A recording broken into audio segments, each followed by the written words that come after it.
I ultimately want to narrow what I'm talking about here because I don't think it's that much. Like, ain't none of us really getting nothing out of like who I think, getting too deep into who I'm thinking is winning and who landed this point or who landed that point or whatever else.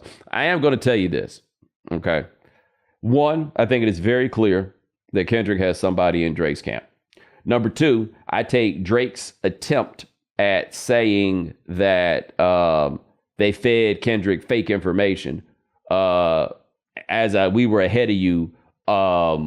You thinking we had a mole, but instead we was feeding you information. That sounds like poppycock and lies to me. Like that sounds like what you got to do on the back end to try to make sense of what was going on. Like, because honestly, if you were really like big brain in this and you were really manipulating Kendrick like you thought, I feel like you would have been better prepared for everything that happened. So I don't believe that. I think when Kendrick told you that morning that he had somebody in the OVO camp and he came for you, I think he meant that. And I think that you ultimately figured it out. Now, it is difficult for me after the, what joint is that? The Family Matters joint, Sean, the one that's got the video to it. Yeah, with the minivan getting crushed. Yeah, by the way, really good. I thought it was really good. I can't get a handle on when all the parts were done, right? Like, it feels like the first part of it was done after Kendrick had put out Euphoria. It felt like that middle part had been done well before when Drake really thought that now is the time to be talking to all these other people. Like, yo, leave A$AP Rocky alone right now, man. Like, y'all need to, y'all's whole thing is weird, but now is not the time to be getting in this. Because the last thing I think you need to be at this moment is on the wrong side of Rihanna. I feel like you got enough motherfuckers trying to get you right now. Like, I would stay out of that part of that dispute. But when he's out here talking to everybody else and all that, like, I feel like that part had been done a while ago. And then there's the part at the end where he goes to the restaurant. And I can't tell. I feel like from listening to Euphoria, and I think I may have talked about this with Roy, but I feel like from listening to Euphoria and then the Family Business comes out, I felt very much as though Euphoria sounded like it was done with an understanding of some of the things that Drake would say later. Like, that was the part that made me believe that he had somebody in the camp and that he was in there with them. And that's why Drake needed to start patting these dudes down and figure out what's going on. And then it's the Al Green joint in the morning. Drake came out with Family Matters that night. And then 30 minutes later, Kendrick dropped the Meet the Grams joint, right? I want to be clear about something right now. Sean, I only had one real thought about Meet the Grams. What was it? Kendrick Lamar is a crazy person. That was insane. It was the first time in that rap beef where like the tone felt dark and grim and was like visceral. You know, it was very much like, and you said it, last week with Roy when he dropped Euphoria, it was like, Kendrick hates this man. Kendrick hates this man. But hearing that one was like, oh no, this hate is like deep-seated, a different type of hate. Dear Adonis, I'm sorry that man is your father. What? I'm sorry that man is your father. I wish your grandfather had worn a condom. There are like line after line in that where I'm like, what is wrong with you? Like, this is what we, no matter where you stand on this, and people are like, Bomani's unbiased. You're right. I am unbiased. I've been waiting for somebody to get Drake out the paint for 15 years. I don't know why people act like that's some kind of big surprise. I've been telling you for the longest that the number one dude in the game rapping like a sucker is a problem, right? So anybody that wants to forcibly eject that, you damn right I'm here for it. But I ain't lying about Drake. The Family Matters joint went hard. Hard, I tell you, hard. However, it was the shortest lived victory of all time. It would be like if you was at a track meet and you broke the world record for the long jump, and then the very next jump, the dude jumped out the pit, like landed on the grass. That's what it was. It felt like Drake put out that Family Matters and he went on a 14-2 run to bring the game back to single digits. And then Kendrick put the starters back in, and not only was they running you off the floor, they was out here elbowing you in the face while they was doing it. And next thing you know, it's a 20-point game again. That's why I think he had someone in the camp, because the timing of that, not even letting someone breathe and like knowing that Drake is probably still on his timeline scrolling when Kendrick dropped is like, yeah, someone's in the camp. He told him, if you don't tell no lies about me, I won't tell the truth about you. And then Drake finally dropped that joint, and immediately after came his attempt at revelations of things. I don't know if Drake got no 11-year-old daughter. I don't know if Kendrick Lamar beats his girl. I don't know if Kendrick Lamar's wife got knocked up by the Dave Free dude. I don't know none of that stuff. I'm going to be honest with you. On that level, all of this has just gotten a little bit too far. I don't really care. Somewhat embarrassed at some of the lines that Drake offered that I did find to be funny. Right? Like, they're not appropriately funny for a man of my stature to say out loud, but it's not my fault that they was funny. You know what I'm saying? Right? Like, I'm not responsible for what's funny. All right. I'm just responsible for knowing what's appropriate to laugh at in what place and what's appropriate for me to say out loud. Okay. Some of that stuff was pretty uproarious, I must admit. And that's the thing about Drake in this case. You know what Drake feel like to me right now? Sean, Well, he feel like curious. Anthony Davis last year against Jokic. Where like he's trying his best, but every move is a casual Jokic layup or no. Not only is he trying his best, he's putting up like 32 and 11. Right? I mean, he's doing the thing. And I'm going to pull this tweet up for you. Not only is he doing the thing, but he's replacing himself on the #1 charts. Oh, wow. Dang. Here's the thing about Drake, though. And this is where Kendrick put him in a tricky place. I mean, how exactly am I supposed to beat the allegation that I am a molester? How am I supposed to beat that? Like, on one level, I'm just going to ignore it. People didn't like that. Then he responded to it. That's the best defense you got. How do I defend myself against this? Right? Forget about the Millie Bobby Brown stuff, anything else, right? Like, let's say that there's no anything out there. How am I supposed to beat that? There's nothing you can do. They said his most recent song was just him doing nuh-uh for 4 minutes. What other option does the man have? Like, this is the thing about it. What other option did that man have at this point other than, come on, man, you tripping, right? I tell you this, and what I don't think was a great play from Drake was at the beginning of Family Matters, insisting upon saying the N-word. Like, you do a bad job of beating the white people allegations, brother. Like, you don't really understand that that's not the technique that you should have used in that particular. Like, you can't say it. You can't, like, if he say you can't say it, maybe you just go ahead and say it later, but you can't nanny boo-boo those allegations, right? Especially, I guess you didn't know this was coming, Drake, but, you know, the very next day, he basically called you a slave master. After you joked about you always rapping like you try to free the slaves, and it's like, that's a bad thing? that's okay, Drake. But we ain't even got to that yet, Shaw. So Drake, Kenny put out the record in the morning. Drake put the one at night. And before he could even be happy about it, I had to go back and go out of my way to listen to that song a bunch of times yesterday because I never had no time to listen to it when it came out. Kendrick came and stole his thunder too fast. So it's like one of the first weekends in a while where, like, if you weren't catching up on it, like, Greg is in here, he came back, he's like, I'm a couple tracks behind. It's like, you know, it's like it's like you can't, this is the one beef where you can't miss a track. You have to step away. I was at a family dinner last night and they said a Drake dropped and I was like, I'm going to step away for a sec. No, this is what, I mean, I'm doing this whole show checking just to make sure it don't happen while we here, right? Because there's no telling when the crazy man gonna come back. And Sean, I had somebody get in my mentions and tell me not to use crazy in that way. And I understand that there's kind of a movement to get away from using the word crazy in that sense. But I need you to help me help you. What else am I supposed to say? Is there another word? Do you have another word for what Kendrick Lamar is doing right now? Because that shit look crazy to me.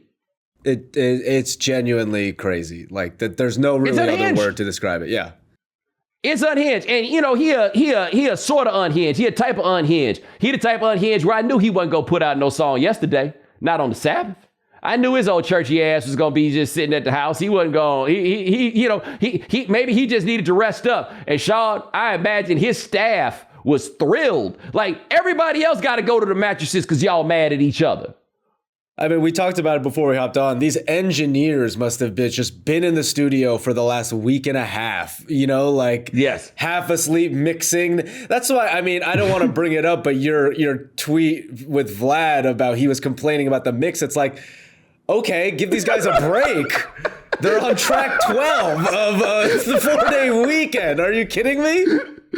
Kendrick walking in there just dropping stuff on people's desks, and when it land with some weight, right? Like when he come put that thing down on the desk, Kendrick walking in there with the stuff that they need. It sound like this.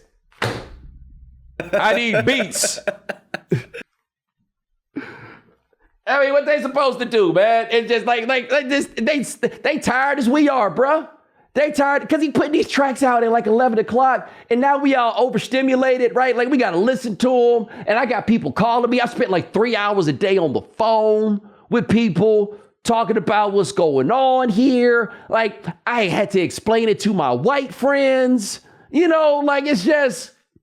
And by the way, they were able to understand, and I felt like it was my duty to explain it to them, because honestly, it's a lot that white folks ain't necessarily gonna catch. It's a lot that's going on here. But I haven't even talked about the not like us. And I know I've probably been talking a little longer than I wanted to. I like to keep the podcast around an hour. I like to keep it concise for you. And I got editors and producers that I think about, Sean. You know what I'm saying? I be looking out for y'all in ways that Kenny don't, Y'all be calling me for extra work. But anyway, Not Like Us came out, and me and my man Rod were talking about this. And he said, this battle has gone to a place where it got Kendrick to do something I never thought he would. He has a hit. It is Kendrick Lamar, Fisher Price, My First Bop. A true and legitimate a bop with dance steps, not just dance steps that people can do, dance steps that people like me can do. He got dances that you can do if you can't dance. He came up with something clever and juvenile, say OV ho, and I can tell you, I would love to be in the club and be right back. OV ho, I would love this. We saw images in clubs nationwide of people getting their Not Like Us on. And yes, it is delightful what he did, but Not Like Us really takes me to where this is the fascinating part of this. And what Kendrick Lamar deep down is now trying to do to Drake that will have lasting implications, right? He is trying to cut Drake off from credibility. That whole thing in the Not Like Us with all the stuff about Atlanta and calling him a colonizer and all of that, right? It falls in line with what everything else that he's doing. He's telling LeBron James, don't leave your family around him. He's telling Steph Curry, don't leave your family around him, right? All these attacks at Drake and what kind of man he is. And Drake is doing the same thing back, right? Drake is taking whatever he got out of Mr. Morale and everything else to try to question what if Kendrick Lamar is what he says he is. But with Drake, Kendrick Lamar is not questioning if Drake is what he says he is, because we know what Drake is. He knows that by and large. What he's doing is he's trying to make it impossible for you to stand with him, right? Because a big part of how Drake got to where he was in this game and it got as far as he did, it was the people who were willing to stand with him. It was the people that were willing to confer their credibility upon him. And so what Kendrick doing now is putting everything out there and saying, this is what this cat is about. Is that who you gonna stand by? Are you willing to take your credibility, your name, everything that you put out there for this world? Are you willing to put that on the line in the name of this dude? That's what Kendrick's going for. And the reason that in a lot of ways, I find this to be so fascinating is this. Not Like Us is the track that matters. Right? It's the track that matters, and it's the track that Drake can't fight back against. And it's not that it matters because it's a bop and Drake can't fight back because people dancing in the club in it. No, it doesn't matter, because that's the thing that gets to the crux of where we are in this. Kendrick Lamar is telling the world, this dude ain't like us, right? I had the thing happen that Sean talked about. I had some tweets back and forth with DJ Vlad. I'm going to be honest with you. I don't know that much about that dude. I know that he exists and that, he does interviews. I know what people have to say about him and everything else.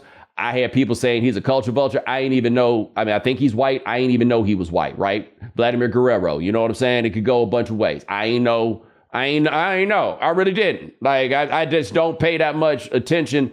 If the only place that I'm supposed to know somebody from is the internet, that don't make me find out more by and large. Like, very rarely, if it's just a person on the internet, does it turn into something positive for me. So I don't know that much about him, but I do know his response to me, or what he was saying about it wasn't a response to me, but what he was saying was that he thought the mix was bad or Not Like Us or something like that. And that Drake is beating him because the songs are produced. And I'm like, see, you making the point by accident. And what I'm saying there is, in that case, you not like us. And I don't mean not like us in the sense of you not black, right? I don't even know how hip hop that dude is or is not. I'm just saying that in something where people are out here calling each other slave masters and pedophiles and woman beaters and everything else, you out here talking about the mix? You are not like us, or at the very least, you are not like me. That's not what this is about. And what Kendrick Lamar seems to very clearly be stating is, this dude is in the game and we been propping him up, and he got to put himself in it too. He done his track with Drake, right? People have been propping him up and elevating him and putting him in all these places. And in the end, you look up and you realize this dude is not like us. His relationship to what this is as a culture, this dude is not like us. And why I find this to be so endlessly fascinating, while also being a little cuckoo for Cocoa Puffs, is one man just woke up and decided this dude shouldn't be allowed to work anymore. Like, that's basically what he's done. He has done something that LA dudes love to do. One thing that LA dudes love to do is to put the word out on the street that you ain't allowed to come to LA. Who knows what for? It could be a tweet, whatever it is, but it's some dude in LA ready to put the word out that you can't come back here no more, right?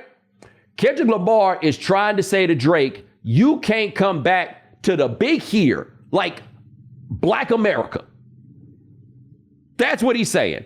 Hip hop, what it is and as it stands.